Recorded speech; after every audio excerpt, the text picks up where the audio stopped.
Now, here's a question I get asked quite a bit. Eli, now that I've created my startup or my tech company or my fever dream, when should I quit my day job? And that is a very interesting question. And I would argue normally it would be a very nuanced question. We go over all kinds of topics and suss out what you could or could not do. But I'd really argue in 2025, maybe you just don't want to quit your day job regardless. Have you seen this in the news? Have you seen this in the news from our senile old loser of a president? Oh, if you thought the tariffs were bad, the tariffs, apparently 145% tariffs are the beginning. Look at this. Look at this. Trump administration announces fees on Chinese ships docking at U.S. ports. And when we say Chinese ships, we don't actually mean Chinese ships. We mean ships that were built by China. So not only are there abjectly insane tariffs out there right now, but if the ship that is bringing your goods into port was built in China, there is going to be a massive amount of fees basically charged to those particular ships. Because that's good policy. Apparently, in order to make America great again, we gotta bankrupt the Americans. We're going to show the rest of the world we mean business by taxing our own population into the grave. Anyways, what do you say about the senile old loser at this point? Again, what do you do? What do you do? Again, the GOP is filled with a bunch of alphas. They're alphas over there in the GOP in Congress. Yeah, prissy little dogs begging for a sausage and to be told they're good boys. Anyways, if you ever wonder why I get so snotty about alphas, alpha males. Yeah, prissy little dogs begging to be told they're good boys. Apparently that's what we've got in Congress right now. Anyways, not like the Democrats are doing much better. This is gonna be insane. This is gonna be, again, we are at it's 145% tariffs on China, where we get everything, where we get everything. 145% tariffs on China. 10% tariffs across the board for the rest of the world. If your country buys Venezuelan oil, that's another 20% tariff on top of whatever the hell else that we're charging you. All of this stuff going on, and now there's going to be massive fees for any ships coming into port that were built in China. So you could be an American company, but the ship was built in China. Oh no, European company. Oh no, right? Because yeah. And the weird part about all this is, again, it's not globalization versus anti-globalization. It's just workflow. It's factories. How long does it take to get shipbuilding ramped up in the United States, even if anybody wanted to deal with this abject crap show?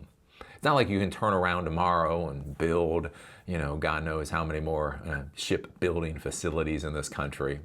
So yeah, this is the wackadoodle craziness that's going on right now. So the TLDR for this entire video is don't quit your day job. If somebody is willing to continue giving you money, take that money all day long, because this is gonna be bad. This is gonna, and again, Eli's got TDS. This isn't TDS, this is math. This is math.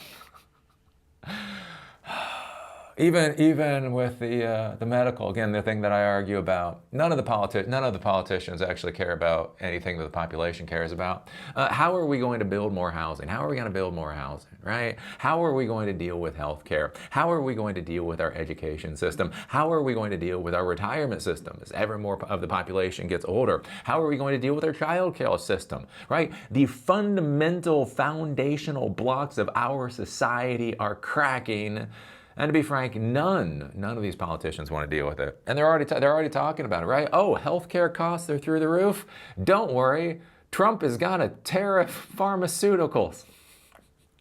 Nothing will bring down the cost of pharmaceuticals like massive new taxes on pharmaceuticals.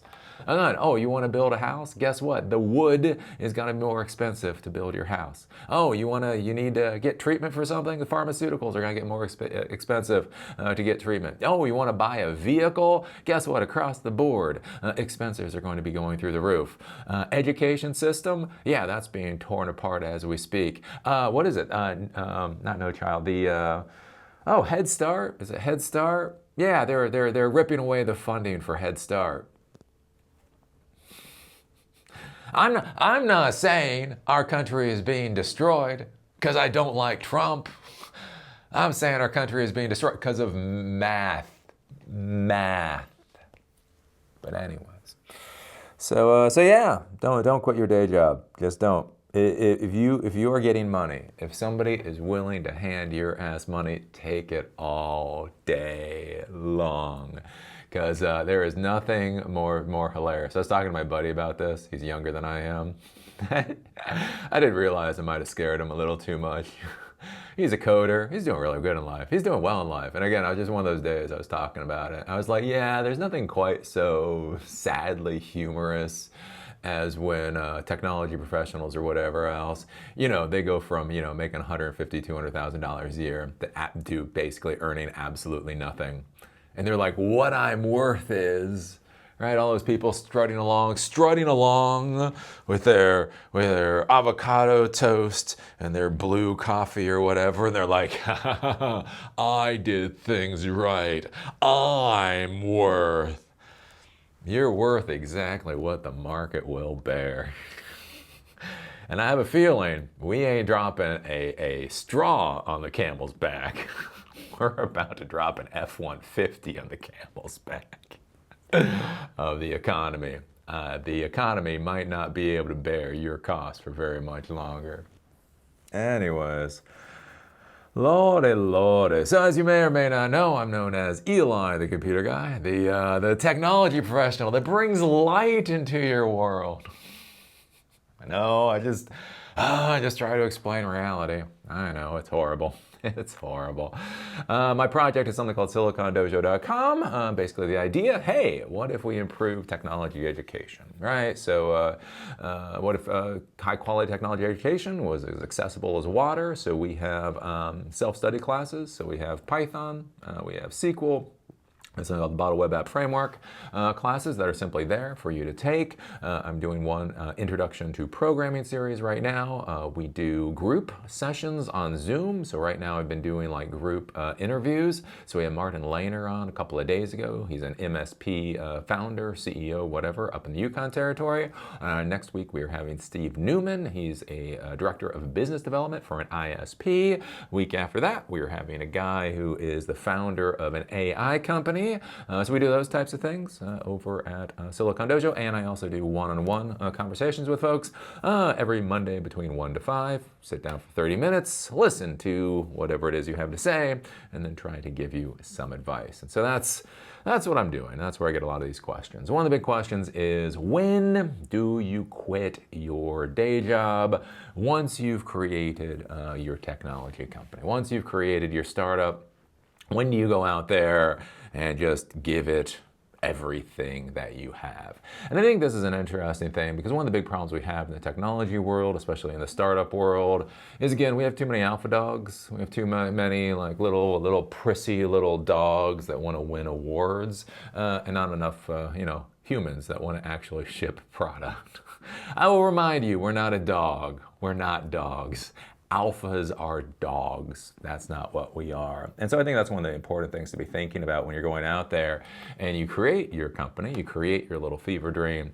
The question to ask when you are thinking about quitting your day job is basically, are you really at the place that you should quit your day job? I thought one of the most horrifying things that I heard years ago, right? So when I was in the Baltimore startup scene, and that was all doing whatever it was doing probably about 10 years ago, I was talking to the startup founder, and he was talking about quitting his day job. And when I was talking to him, I was like, oh, I didn't realize you were doing that well. Because again, if I'm thinking that you're quitting your day job, you got your massive round of funding, you have a huge amount of traction, Any number of things, right, is why you would quit your day job. And so I was surprised because I just didn't think that person was to that point. No offense, no snark. I just didn't think they were to that point. And he looked at me and said, well, no, we're not at that point.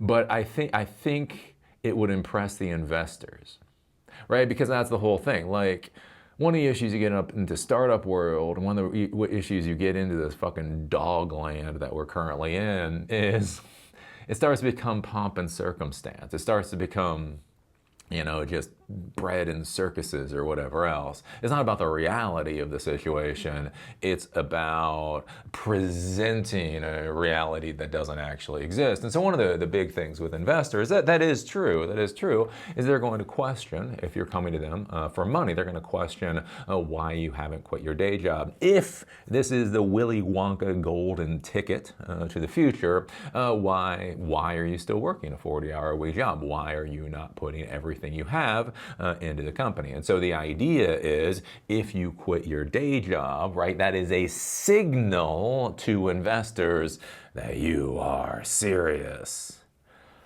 And it's like, oh, golly.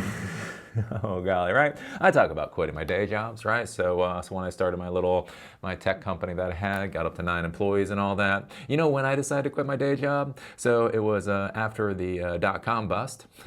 That was fun. Anyways, I had gone out. I had started putting up pull tab signs. I was living in a room. I was renting a room on the side of the ghetto. When I say I was on the side of the ghetto, I literally took my landlord's dogs on a walk one day. So it's Baltimore City. I'm taking the landlord's dogs on a walk one day. And I go like 2 blocks. I go 2 blocks into what's called Reservoir Hill. Literally, I had this lovely black guy come up to me and go, "You lost?" You lost. I was like, no, I'm not lost. I'm not lost. I know where I'm going. Okay, might wanna keep going that way. And Boise's in Idaho. Anyways, right, I was paying $300 a month to rent my room. My entertainment was $10 gallon bottles of vodka. Again, this was before Netflix or any of that kind of crap. So anyways, I was had a temporary file clerk job, quite literally, at Mercy Hospital, making $10 an hour, wondering what the hell had gone wrong with my life. Again, what you're worth, I want you to understand. When I'm sitting there, my entertainment is a $10 gallon bottle of vodka, living on the side of the ghetto. I want you to understand, I had my military. I had a bachelor's degree. I had my MCSE. I had the Cisco training, the telephone system training. I had years of technical experience at that time. And during the .com bust, my entertainment was a $10 gallon of vodka sitting in a goddamn bedroom that I was renting on the side of the ghetto, where if I went a couple of blocks one way, I was asked if I was lost. But anyways, right, I go out, I put up these pull tab signs, because again, what the hell else am I gonna do? What the hell else am I gonna do? I put them up, I start getting customers, people start, calling me within a month, I'm making money, again, doing really well, and that is when I decided to quit the file clerk job, because literally within a month I was making more money from the pull tab signs than I was from the file clerk position. Ergo, I want to do that. And within 3 months, I was shopping at Whole Foods and had my own apartment again, and life started to do a lot better. Again, I talk about that with becoming a YouTuber, right? Because I've been doing these videos since 2009. It hadn't really worked out. I tried to do this as its own company. Anyways, wound up on YouTube, and I was back to the consulting work. Again, this was 2012. I was back to consulting work. And then one day I come home and I'm like, dear, talk to my wife. I'm gonna quit consulting and I'm gonna focus on this video, this YouTube stuff. And it was like, I have a curve. That's what I told her, right? They always go up and to the right. It's your hockey stick. I had a hockey stick. And my wife looked at me and said, yeah, but your hockey stick ends at $550 a month. I mean, look, it had gone from like 130 to like 250 to 360 to 4 something to 550. I had a hockey stick.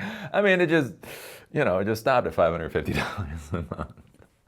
Oh, those were those were some stressful times. Thankfully, it was only a couple of months. The next month, I made $1,000. The month after that, I made $4,000. And Bob's your uncle, as they say. And so that's one of the things I want you to be thinking about is like when you start thinking about quitting your day job, what I want you to ask is, are you quitting your day job because you're making more money doing your company or your startup than you are at your day job? So it literally doesn't make sense to keep doing your day job, right? Again, if I was charging $50 an hour at that point, so I was making $10 an hour as a file clerk, I was charging $50 an hour to do service work or whatever. So again, so every 2 hours of clients that I could get is equivalent to 10 hours of a file clerk work. So it literally didn't make sense to continue to be a file clerk. That's why I quit. Again, even going to YouTube, I had done the business, I'd done all that kind of stuff at this point. I had just been looking for the traction, give me some traction and I can do something with it. And so yeah, it ended at $550, but I felt like I had that traction. Again, I went from $100 a month up to $550, got that nice little thing going. I think I've got traction to get over this mountain. That's why I quit my day job. Are you quitting your day job because it makes sense within the circumstances, or are you quitting your day job because you're an alpha puppy dog that wants to pretend to the world that you're significant even when you aren't necessarily that significant? And that's one of the big issues that I see nowadays with so many folks, especially with the young folks. They want to pretend that they are something that they are not. The idea is if I pretend hard enough, then that my reality will be what I want. And that's just not how, again, the world works. Especially it's not how the business world works. Again, I talk about that with macro forces. One of the reasons that I was successful, being a consultant way back in the day, it was XP Service Pack 1 era. Everybody had a high-speed internet, everybody had money, and Windows XP was not designed for a broadband world. You could literally drop registry edits onto somebody's computer simply from a website, and they weren't even alerted. You didn't even have to get them to click OK. You could just drop crap into their registry, and they didn't even know what the hell was going on, right? That was a macro force there. Again, macro forces that kind of killed me with the business, is again, when the Great Recession happened and some other things, right? That changed. Right? And so even if you have a good idea, right, whether or not you're going to be successful may depend on the macro things that are going on around you. Again, one of my employees, it was interesting. So one of the employees, one of the good employees that I had, he actually went off and created his own tech business after he left me. He had actually been doing renovations of houses. He had been renovating houses and putting in flooring. So, all the fake wood flooring that was really popular like 10 years ago or 20 years ago. Anyways, he was making bank. It was him and his buddy, and they were out there and they were just putting in flooring all day long. They were printing money, putting in flooring all the way up until there was no money to put in flooring anymore. Again, I think the dominoes started falling for the Great Recession. The dominoes probably started falling with the Great Recession about the time that I was ramping up and hiring employees. Like when I was hiring my first employee, it was probably where there were already cracks. We just didn't realize what was going on. And that was the thing, is like he had been putting in flooring for a long time. And then all of a sudden, the flooring business just didn't work the way it used to. We talked about it. He was like, I'm really not quite sure exactly what happened. Maybe it's the Mexicans or whatever came in. They're able to do it a little bit less. Maybe it's this, that, or the other thing. One minute they're printing money, putting in flooring. The next minute it dries up and he's now my employee instead of being his own boss, right? That's one of the things to be thinking about with any of these kinds of businesses or startups, is it's not just about you. It's not just about you. It's not just about your motivation or your discipline. It's not just about your product. It's not even just about your price point or even the product market fit. A lot of times it's just what's going on in the world. Again, one of the reasons I keep screaming about this senile old loser that we have as a president and the policies that he's put into place. It's like, oh my God, that's so horrible, Eli. You keep insulting the president. Yeah, because these policies are gonna be bad. I mean, you jack up, the cost of goods coming out of China by 145%. On top of that, you start, charging fees for any ships that were built in China. On top of that, again, you start scaring away foreign tourists and all that kind of stuff. And this has a dramatic effect on the economy and whether or not people, again, will be willing to spend money. Again, if you think about an iPhone, right? Oh, somebody's willing to spend $1,000 on an iPhone. Look at that jackass. Well, here's the thing. Are they going to be willing to spend $2,000 on the same iPhone or $2,500 on the same iPhone? And the idea is, well, if they don't spend $2,500 on this iPhone, then they'll buy something less expensive that maybe was built in the United States or whatever. Or maybe they'll just close their wallet and not buy anything, right? So many purchases that people make nowadays are basically they're what are called discretionary purchases, right? You can go out there, you're able to buy something, but it doesn't really matter if you buy something, but you decide to buy something, right? If you look at cars nowadays, cars last to at least 200,000 miles. There's no reason to replace a car before it hits 200,000 miles. So if you replace a car before it hits 200,000 miles, that's really basically because you want to. How many people want to change your cars before they hit 200,000 miles? Now, with 25% tariffs and everything else, prices go through the roof. Maybe I sit and I don't replace my car for a while. Well, think about if you start selling a hell of a lot less cars. Again, that's dealerships, that's truck drivers, that's warehouse facilities, that's shipping. Think about how that hits the economy, how that changes things, what people are willing to spend money on. Again, that was the interesting thing with the Great Recession with Baltimore. One of my mistakes was to have my business centered in Baltimore City, because Baltimore City is incredibly cost sensitive in a way that I didn't realize. You don't realize things until your dreams go up in flames. You're like, oh, that was a bad idea, right? But that was the thing, right? When the Great Recession happened, my clients in Baltimore City literally just closed their wallets. They refused to spend money on anything. Again, one of the things that I talk about is I had a warehouse, right? So there was a warehouse that was one of our clients. They had 30 people in the warehouse. They all had like mobile devices, mobile scanners, that type of thing. It was all done with Wi-Fi, right? So anyways, they call me up and their access point had failed. So it's a warehouse, their access point had failed. Whatever, it's a couple bucks in my pocket. So I was like, look, I'll bill you an hour to replace the wireless access point, and we'll put in a Cisco AeroNet. So I like Cisco AeroNet. Again, I don't know how they are now. 15, 16 years ago, they were good. So we'll put in a Cisco AeroNet access point. It's gonna cost whatever, it was like $600. So basically with that kind of thing, for more expensive equipment, it didn't put much of a markup on it, maybe like $50. So it was like I'd pay like $550 for it, and then I'd sell it for like $600. And it gave me a little bit of money to deal with it, again, because I did have to order it, I did have to put it on my credit card, I did have to deal with all that kind of stuff. It was bad, I'd have to do the RMA. So, it was a little bit of money, but not too much money. And so I was like, look, it's gonna be about $600 or whatever for the access point, plus an hour of my time. Again, it's barely worth my time, but you're a client, I'll do it. So we go through, I'm like, yeah, just give me the approval for it. And then like a couple hours later, I get the call from the guy, and he's like, oh yeah, I stopped at Best Buy and I bought a Linksys access point for $60. We'll just use that. And it's like, you have a warehouse with 30 employees, and you are going to basically, trust a $60 access point from Best Buy. And that's like the weird thing too. I mean, don't get me wrong, right? If it's like a one-person office or a two-person office, and you're like, I'll go with Linksys. But again, if you got employees, like you're paying them at least $10 an hour. Right? You're paying $300+ every hour they're in that warehouse. And that's the thing, like to think about like with costs. So again, like you may look at it, well, a $60 Linksys versus a $600 Cisco, well, that makes sense. But remember, every hour of the day they're open, they're burning at least $300. Again, they're probably paying more than $10 an hour for the employees. You got taxes and insurance on top of that. Plus you got facilities costs. They're probably burning somewhere between $300 to $500 an hour just to have the lights on. And yet they decide to go with the El Cheapo $60 access point.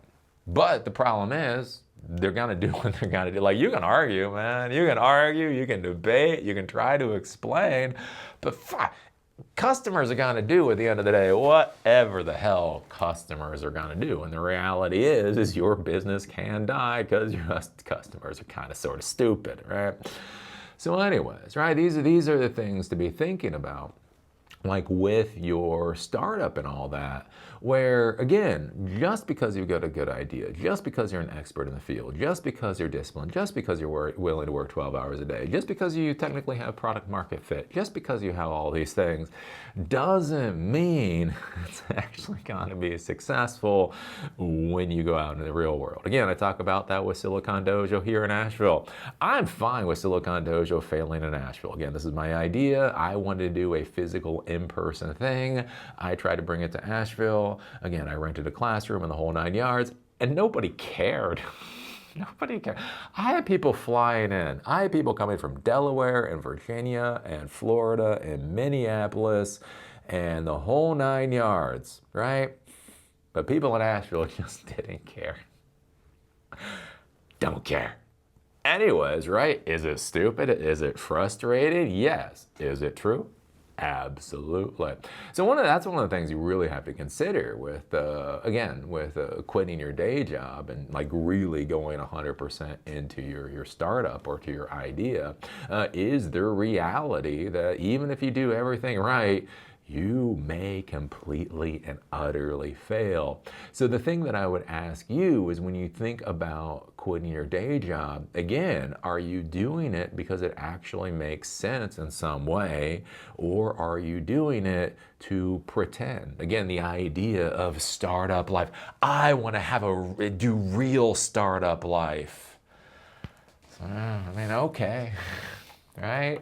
And there's a lot of arguments for continuing with your day job. And again, stories that you don't hear. Again, one of the curious things that I find with stories, and especially stories that get pushed in popular culture, and that is certain stories really get pushed and other stories kind of get ignored. Again, Mark Zuckerberg, dropping out of college, Bill Gates or Steve Jobs, or there's so many of these folks, or their particular stories are pushed forward. But then nobody ever talks about Bob Parsons, right? Because Bob Parsons, he created GoDaddy. So however you feel about look, it got purchased by a private equity fund. Anyways, it is what it is now, right? But again, major web host, major DNS provider, and the whole 9 yards. Bob Parsons, when he created GoDaddy, he continued his full-time job for 3 years after he launched GoDaddy, right? He'd go in, he'd do 40 hours of work at his normal job, then he'd go home, make sure that GoDaddy was up and running, and he didn't quit his day job for 3 years. And the reason for that is that there's a lot of value in continuing your day job. One of the things that I would argue is money. Money is a beautiful thing, right? It's so funny to me how these startup founders, especially technology professional startup founders, will give up so much equity in their startups for piss, right? If you go to an accelerator, a lot of the first like angel investors or whatever, when they give you money, 25,000, 50,000, something like that, they're going to want multiple percentage points of equity in your company, right? Some of these accelerators, right? They might give you $50,000, and then they want like 10% of your company. Right? That's a hell of a lot. If you honestly believe your startup is going to take over the world or whatever horse crap, right? You are handing over 10% or whatever of your company for something like $50,000. And now think about it for a second. If you look at your job, again, if you're an actual technology professional, actual coder, as of now, I don't know about tomorrow, but as of now, right? If you're making $100,000, $150,000, $200,000 a year at your day job, one way you could fund your company is through your damn paychecks, right? You work 40 hours a week, you come home, you work on your project. Again, instead of taking that money and buying a bigger house, instead of taking that money and buying a fancy car, instead of taking that money and taking girls out on dates, I mean, we can pretend you're going to take girls out on dates. Anyways, right? You can take that money and you can drive it into your startup. right? And then you're not giving up any equity, giving up absolutely no equity, and you have a funding mechanism. Yeah, that's a whole question. What's your funding mechanism? Is it equity financing or equity funding, debt funding, whatever, right? You can say it's sweat funding. You can actually fund what you're doing from your work. And then if something doesn't work right with your startup, if you got to pivot, if you've got to figure things out, then you don't have to stress about it. You don't have to stress that much, right? Your rent is still going to get paid. Your health insurance is still going to get paid. You're still going to get money into your 401k. If your idea, nobody gives a damn about your idea, you just drop your idea, continue at work, and putter around and figure out what else you can do, right? I think that's a big thing to really be thinking about for a lot of startup founders, is just the simple fact of the matter is that, again, you can use your paycheck to fund what you're doing, and you're not giving up equity or jumping through other people's hoops. Again, one of the big things you have to think about with investors, right? Investors have their own priorities. Investors have their own hopes, wants, dreams, needs, the whole 9 yards. Again, let us pretend that both black folks are human beings and investors are too. Let's imagine we're all human beings. Can we just pretend we're all human beings, and all human beings have hopes and wants and needs and fears and lived experiences and biases and the whole 9 yards. And the important thing to understand with an investor is not going to give you money, right? I need an investor to give me money. Well, you're screwed, because they're not going to give you money. Nobody's going to give you money. They're all going to want you to do something, right? If I'm an investor and I hand you $100,000 or $50,000, I am purchasing equity in your startup on the expectation that I'll turn that $100,000 into $10 million. That's what I want, right? So as soon as I hand over that cash, right? As soon as you sell the equity to me, right? And now I own a part of the company. It's not your company. They don't own a part of your company. You both own parts of a company that you happen to be currently running, which is its own quirk going into the future, right? And so as a part owner of the company, they are going to start pushing what their own viewpoints are, right? Now, again, if you find an investor that's synergistic with you, that you all basically agree with what the future is going to be, that can be great. On the other hand, if you get a stupid investor, right? If you get a stupid investor that basically they just want that Google money ASAP, that can be a complete and utter disaster for you. Imagine if every day you're having to argue with your investors. Again, there's only so much time in the day. There's only so much stress in the day.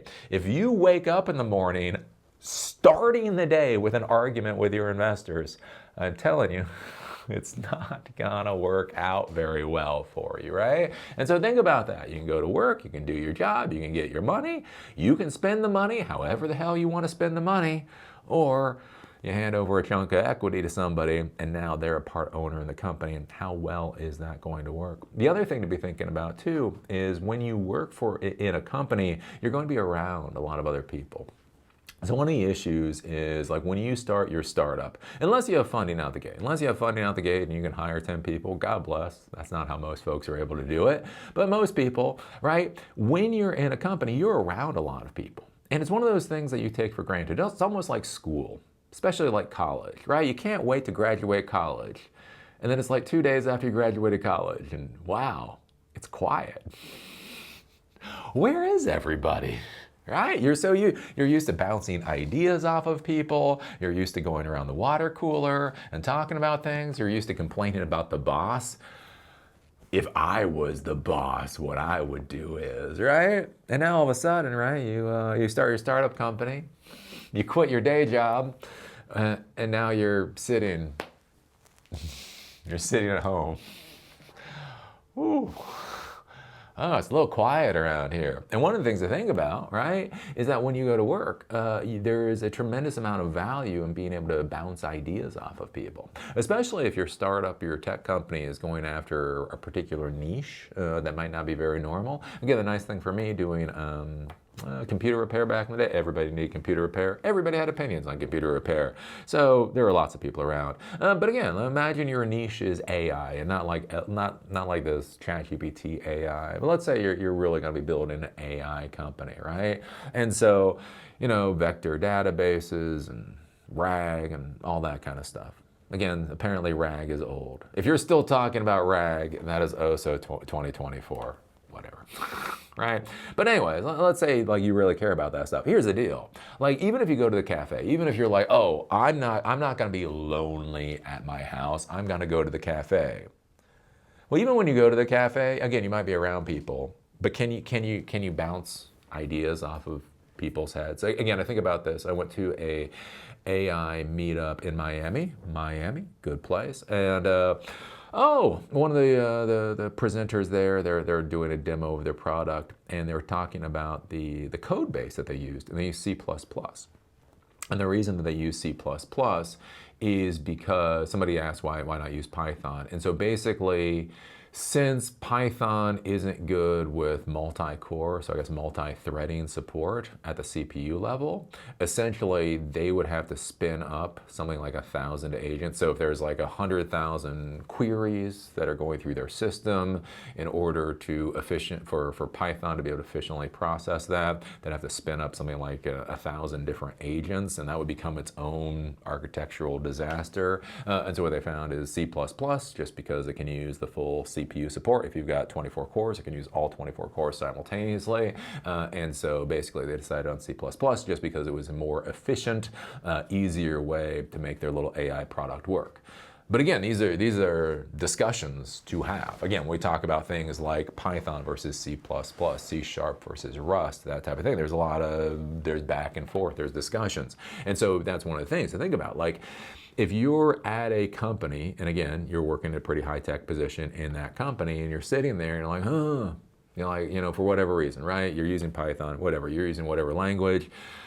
You're trying to make your product work. When you do testing, when you do tests, you get into these weird-ass performance bottlenecks. You're trying to figure out how to solve for the problem. Again, being able to go in and just be like, hey, Bob, I got a question for you. Yeah, I'm working on this project at home. Again, be careful about this. Don't actually write any code at work. Don't write any code at work. Just have a conversation over a cup of coffee. Anyways, yeah, working on this little thing at home and blah, blah, blah, and trying to figure out performance, whatever issues. They might be able to say, oh, the issue that you're running into is just a Python bottleneck. Yeah, that's the thing. It's like once Python gets to a certain scale, you're always going to run into these issues with CPU bottlenecks just because of how it's designed.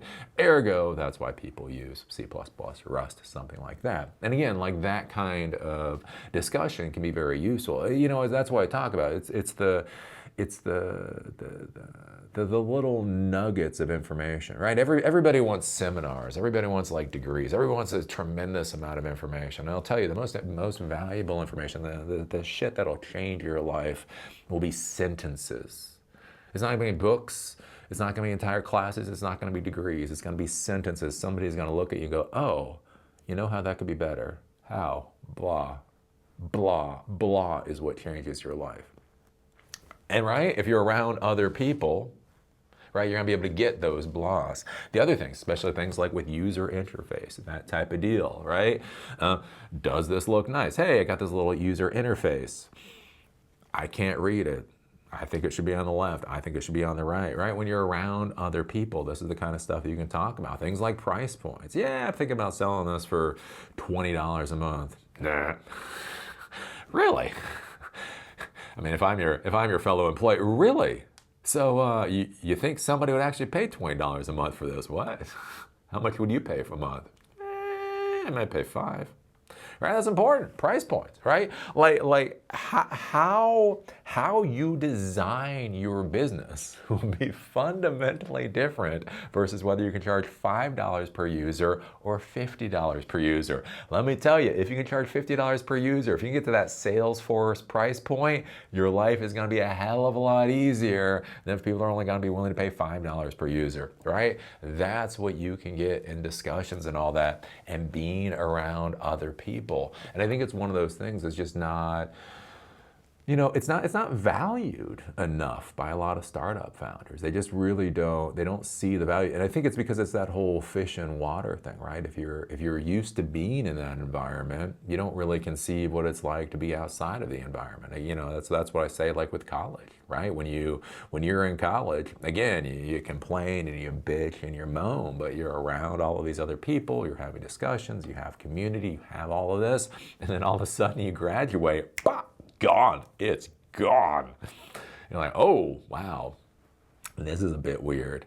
So that's another thing to be thinking about with quitting your day job. And then on that same route, it is a question of loneliness. Again, like when you're actually going out there and you're grinding and you're shipping product, it's pretty lonely, to be honest with you, especially in the beginning. Again, if you can get employees, that becomes its own deal. One of the things to think about when you get employees, though, is that you're going to be the boss. You're going to be the boss. The boss is not a peer of the employees. Whatever horse crap you may blather, whatever they blather, whatever you blather, the fact of the matter is, in the power dynamic of the relationship, one person in the relationship can fire the other person in the relationship. You're not peers. Even when you get employees, it probably is not going to be the experience that you think it is going to be, right? And so again, when you're starting, even before you have employees and all that, it can just be tremendously lonely. Again, you're sitting there, you're building things out, you're getting rejected. Again, the whole idea of, you need 100 no's to get to one yes. It's easy to say. It's easy to say. It sucks to be out there, man. Again, how I built up my business back in the day, pounding the pavement, knocking on doors. You know what it's like to hear no, no, no, no, no, no, no, no, no. You go out there, it's the Baltimore sun, you are just sweating in that misery, 110% humidity, and you're just going out there, computer repair, no, no, no, no, no, no, no, no, no. And the only way that you get paid is if somebody actually purchases your product and everybody is telling you no. That can be a miserably lonely experience. And then when you get done, right? So when you're an employee, you may have a sucky task to do, right? You may have to rack 100 servers. You may have to rack 100 servers and then be told, oh, the racks are in the wrong damn location, so pull all those servers out, move the racks over there and plug them back in, right? But here's the thing, you're at a company. You get to the end of it, you see somebody else, the water cooler, you'd be like, oh my God, can you believe what stupid crap I had to do today? And they're like, oh God, that sounds right. You can commiserate. And not only can you commiserate, but you also got paid. You know what's worse than a sucky job where you get paid? A sucky job where you lose money. Again, back, my first business partner, screwed me hard. Biz dev. Be careful when you hire a biz dev or when you partner with a biz dev person. It can be very difficult to know whether or not the biz dev person is doing what the biz dev person is supposed to do. Anyways, yeah, I had a business partner for a few months. I was working 100 hours a week for months, for like 2 or 3 months, and wait for it, I lost $30,000.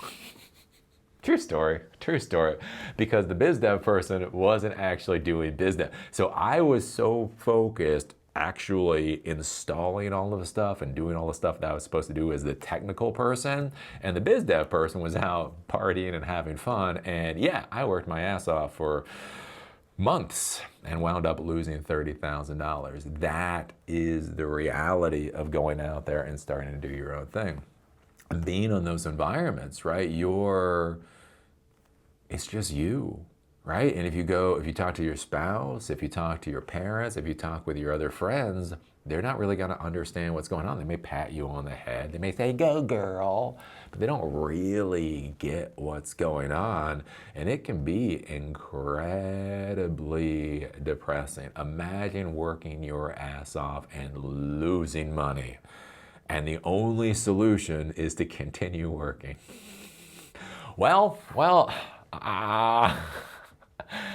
I was working 100 hours a week and I lost $30,000. So next I'm going to try to work 90 hours a week and only lose 20 grand. Right? That can be an incredibly difficult thing to go through. And then beyond that, there's other stuff with working inside of a company. So again, when you're working inside the company, you get to see how other people do things. Again, how do the marketing people do things? How do the sales people do things? Again, biz dev. Do you understand a damn thing about biz dev, right? If you're working in a company, one of the things that you can do is you can offer the salesperson a cup of coffee. Hey, Phil. You know, I really feel like I need to understand more about what people do in this company. Can I buy you a cup of coffee in a couple of days and get a better idea what you do as a salesperson? Hey, Sue, so you're marketing, right? You do all the graphic design. Hey, can I buy you a cup of coffee? I'm kind of curious about the whole this graphic design thing and how this works through the company, right? People are there going to talk about informational interviews. All informational interviews is basically you're just interrogating the crap out of somebody over a cup of coffee, right? You hand them a cup of coffee and then you just squeeze them for all they're worth, right? Again, a lot of times when I talk about informational interviews, right, I'm talking about going to other companies, right? Approach people at other companies, see if they'll do a cup of coffee. You know what's a hell of a lot easier? It's a hell of a lot easier to offer somebody you already know a cup of coffee. Right?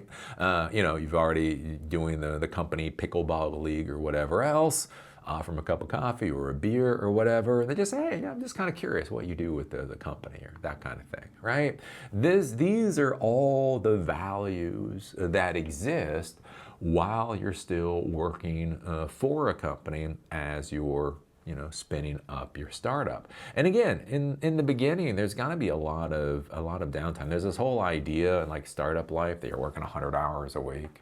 And at some points there will be. Don't get me wrong, at some points there will be. But, especially in the beginning, do you have 100 hours of work to do?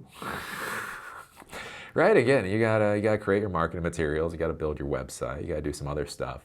But again, there's just so much work to do in the beginning, right? Like when you have more customers coming to you than you know what to do with, then you work 100 hours a week.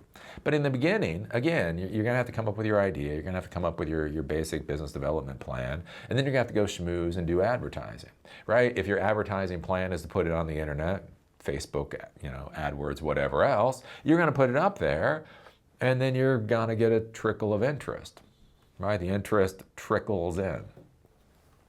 You're kind of twiddling your thumbs until you actually get people that are interested enough. Again, if you're going to go out and go to events, go to meetups, schmooze, put out your business card, right? Again, you go out at night, you do that, but you do that 3-4 nights a week. And again, that's still 12 hours a week. What else are you doing with the rest of the time? Wouldn't it be nice to actually be doing something that's making sure that the rent is going to continue to get paid, right? Instead of sitting there basically twiddling your thumbs and pretending to do work. Again, watching Gary Vaynerchuk is not work. Watching Scott Galloway is not work. It's good, it's fun, but that's entertainment. That's not work. Work is work. And so if you don't have the work to do, why not do work that's actually going to continue to get you paid? And beyond that, again, like I say, if you work for the company, there's chances for advancement and that type of thing. You look at Bob Parsons, 3 years. 3 years he was working for the company while he was getting GoDaddy off the ground. Imagine right now, if you're just a normal tech person, right? You're a normal coder or whatever else. If you're thinking you might be with that company for a couple of years, why not try to get yourself promoted to team lead? Right? What are the skills that you are going to require to make your startup successful? One of the skills that you're going to require is to have leadership ability. And again, I'm just going to put it out there. I'd rather fail miserably on somebody else's dime. If you're gonna fail, you might as well have somebody else pay for it, right? So you go out there, you put yourself into a position to get promoted to the team lead. You become a brand new team lead for your company. When you make the mistakes you're going to make, again, the company pays for those issues. It's not necessarily coming out of your pocketbook. Again, when you screw up with how you handle an employee, do you want that to be under somebody else's human resources system, or do you want it to be under yours? Right? Because think about that, right? So you're gonna create your startup. You're gonna need some kind of coder or whatever else. That coder is gonna come in, right? And part of your skills as a founder is interacting with that coder. Again, getting that ball down the field, getting that ship down the field with all these different people. So one of the things is how do you motivate? How do you discipline? How do you coax? How do you beg? How do you can you please fucking just do your good job that I'm paying you to do, please? How many times do you have to say please? When you're begging your employee to do the damn job you hired and are paying them for, do you say please once or do you say please 50 times? Right? Again, as a team lead, you want to motivate people. Do you bring in sushi or do you bring in pizza? Right? What's the best microbrew to bring in to motivate people? Figure it out on somebody else's dime. And again, if it's going to be a couple of years, you might be able to get a lot of valuable experience for whatever you're trying to do with your startup. Again, so imagine if you're creating your startup, again, one, you want to be a team lead, but the other thing too is you might need more experience in scaling. Right? So maybe the projects that you've been dealing with have been very, just one server type deal. Okay, we build this thing, we deploy the thing, done. Right? So for your company, for what you're doing with your startup, you might need to start scaling. Like, how does it scale? Like, how do you cluster databases, or do you cluster databases? How do you use reverse proxy servers? How do you use content delivery networks? Interestingly enough, again, with content delivery networks, there's coding languages now that you can actually deploy the code into CDNs, right? And so that's one of the things to think about, right? If you're looking at your startup idea and you're like, at some point we're gonna have to scale beyond this one particular server rack or this one AWS region or whatever else. If you can become a team lead on a team that's dealing with scaling issues on an actual profitable company, that gives you the experience you can take back to your own startup. So these are things to think about with the whole idea of when do you quit your day job. Now, to be clear, when I say this, never do a single line of coding on any of your company's equipment, right? If your company gives you a laptop, you do not use that for your project, right? So there's legal stuff with owning intellectual property. Never do that. Be very careful with who you talk to. Again, a lot of times when you're talking with people, make it a little opaque. Obfuscate exactly what you're talking about. Don't talk about your company, just talk about in general, how would you scale? And that type of thing. Do be careful with that. But I think a lot of folks out there, they would be much happier and they would end up being far more successful if they actually quit their day jobs. Or they kept their day jobs versus quitting their day jobs. There's too much of this idea of real founders quit their day jobs, fake founders keep them. It's like, yeah, well, again, I'm just going to put it out there. To be completely clear, I'm not an alpha dog. I am not an alpha because I'm not a dog. I'm a human. I actually try to do something, right? And I see with so much of this, it's just pomp and circumstance and preening and trying to get other people to like you. And I would argue that's probably not necessarily the best way to go. So anyways, there you go. When do you quit your day job? In 2025, you don't. Let me just be fucking clear, you don't. Again, when the dominoes start falling, when this economic disaster occurs, you do not know how the dominoes will fall. Again, when an economic disaster occurs, it's a lot like the floods we had here from Helene. So we're in Asheville, North Carolina. We are well into the mountains, and we got hammered by the hurricane. And the thing to tell you, like, you're like, okay, well, you got hammered by the hurricane, a lot of water came through, it went into the valleys, and it flooded the valleys. Again, people weren't expecting it. It seems a little weird, but whatever. You get a lot of rain, it floods the valleys. What the hell are you bitching about? The interesting thing, though, and this is what I'd argue with what happens with financial systems when crap goes to hell, is it wasn't just the valleys. You had so many houses that were on the mountains. Right? The houses were on the mountains. They were looking down at the valleys that were flooding. And then all of a sudden, just entire sides of mountains just went down the mountain, right? These houses that were high up, they were nowhere near the water. They had no concern about the flooding or whatever. Basically, the dirt just let loose, and the entire side of the mountain came down. It's interesting. I guess we have a lot of granite in the mountains here. So a lot of places where you see the dirt goes down about 6 feet. Again, you don't think about it because it's 6 feet. Who digs down 6 feet?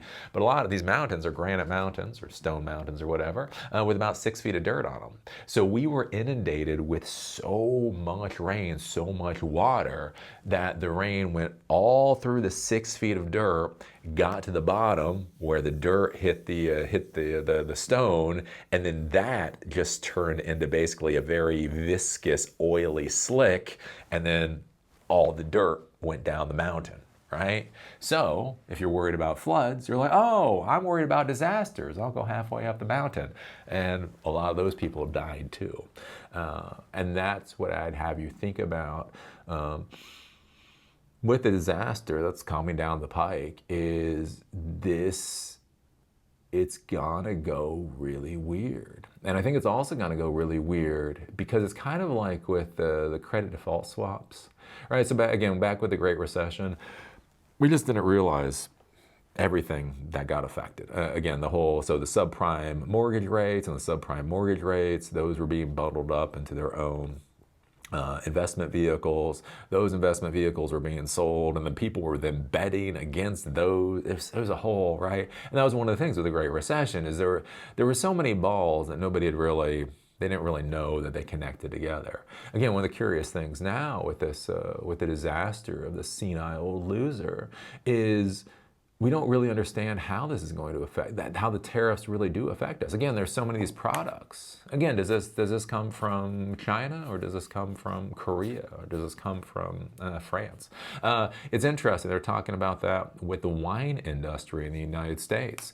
And so apparently the best barrels for the wine industry come from France. So there's oak barrels that are used to age wine. And curiously, again, weird how this works. Apparently, American oak is good for aging bourbon. Like if you want a bourbon taste, our oak is good for aging bourbon. For whatever reason, I don't get it. I'm not a vintner. Apparently, French oak is best for aging wine. Just how it is. Right?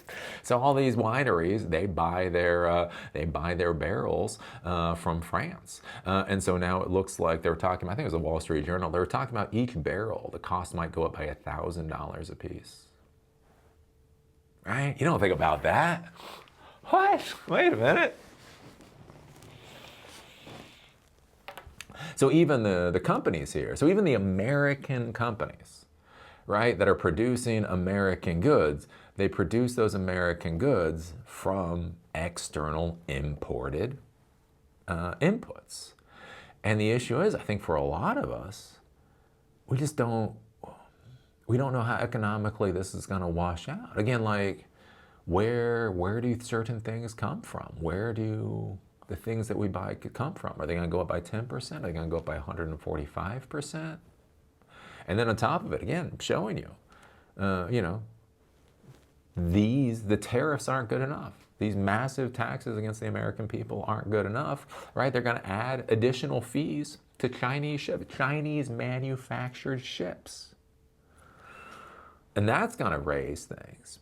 And again, so a ship that comes in that's American made will not have any fees against it. A ship that comes in that's Chinese made, again, a Spanish ship that comes in that's Chinese made, that'll have like $1 million worth of fees against it.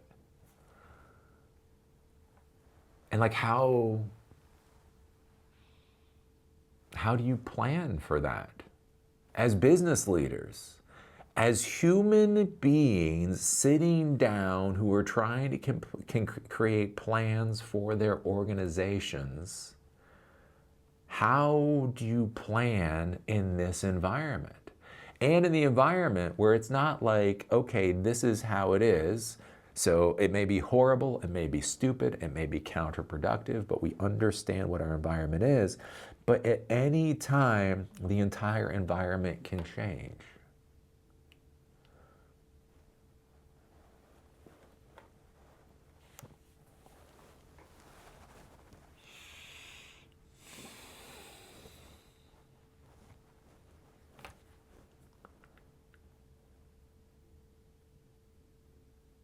So anyways, so be careful with quitting your day job. If somebody is willing to give you money, if somebody's willing to hand money to you, take that money all day long.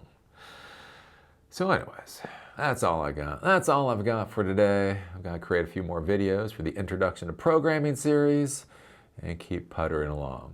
So anyhow, see y'all later.